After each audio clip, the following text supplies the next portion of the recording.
सर्वप्रथम मी आज मला जसं समजते की महाराष्ट्रामध्ये शिवसेना, भारतीय जनता पक्ष आणि राष्ट्रवादी या तीन पक्षांची महायुती मला वाटते साहेब कोल्हापुरातच झाले।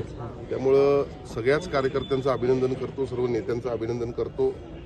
निवडणुकीची सुरुवात झालेली आहे। विरोधी पक्ष हे टीका करण्याशिवाय दुसरं काही करत नाही, पण आमचं काम एवढं मोठं आहे महायुतीचं, जे सन्माननीय पंतप्रधान नरेंद्रभाई मोदी असतील, मुख्यमंत्री देवेंद्रजी फडणवीस असतील, उपमुख्यमंत्री एकनाथजी शिंदे, उपमुख्यमंत्री अजितदादा पवार यांच्या माध्यमातून महाराष्ट्रामध्ये फार मोठ्या प्रमाणातल्या योजना असतील, कोल्हापूर शहर पातळीवर होणारं काम असेल, ते एवढं मोठं काम आहे, ते लोकांच्यापर्यंत घेऊन जाणं फार गरजेचं आहे। आणि त्याविषयी निगेटिव्हिटी पसरवत असताना म्हणजे मी गेल्या काही दिवसापूर्वी म्हणलं होतं की विरोधी पक्ष हे निगेटिव्ह नेरेटिव्ह पसरवण्याचे एक सेटर आहेत आणि हे आपल्याला न करता आपल्याला पॉझिटिव्ह पुढे जायचं आहे। हे प्रामुख्यानं आजच्या या कार्यशाळेतला उद्देश असेल आणि त्याचबरोबर सोशल मीडियाच्या माध्यमातून असेल आणि एकंदरीतच नियोजनबद्ध निवडणूक लढवावी ती कशी असावी। काही नवखे उमेदवार देखील या ठिकाणी आहेत आणि यासाठी कार्यशाळा या ठिकाणी आयोजित केलेली आहे आणि मला ज्या पद्धतीनं या ठिकाणी महायुती अस्तित्वात आलेली आहे त्या पद्धतीने मला खात्री आहे की कोल्हापूर